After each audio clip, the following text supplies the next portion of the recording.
मराठा आरक्षण उपसमितीच्या बैठकीला सुरुवात झाली आहे। राधाकृष्ण विखे पाटील या बैठकीसाठी उपस्थित आहेत। त्यामुळे या बैठकीमध्ये आज नेमक्या कुठल्या मुद्द्यांवर चर्चा होते याकडे लक्ष असेलच। विशेषतः मनोज जरांगे यांना सरकारने दिलेल्या आश्वासनांच्या पूर्ततेबाबत या बैठकीमध्ये काय ठरतं याकडेही लक्ष असेल। अधिक माहिती घेऊया आमचे प्रतिनिधी अभिषेक मुठाळ यांच्याकडून। अभिषेक, काय नेमका अजेंडा आहे या बैठकीचा? या अगोदर जर का पाहायचं तर सरकारकडनं किंवा मग मराठा उपसमितीनं जी काही आश्वासनं दिलेली होती त्याची जी पूर्तता आहे त्या संदर्भातले निर्णय हे या मराठा उपसमितीच्या बैठकीमध्ये आपल्याला अपेक्षित आहेत।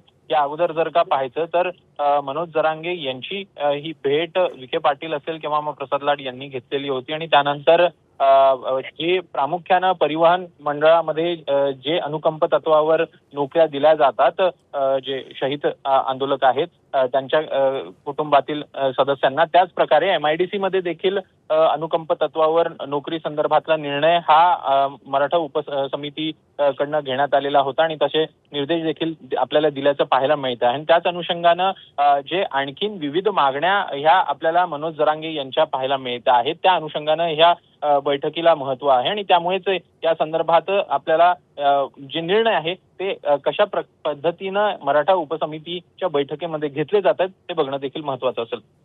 निश्चित, धन्यवाद अभिषेक या सविस्तर माहितीबद्दल।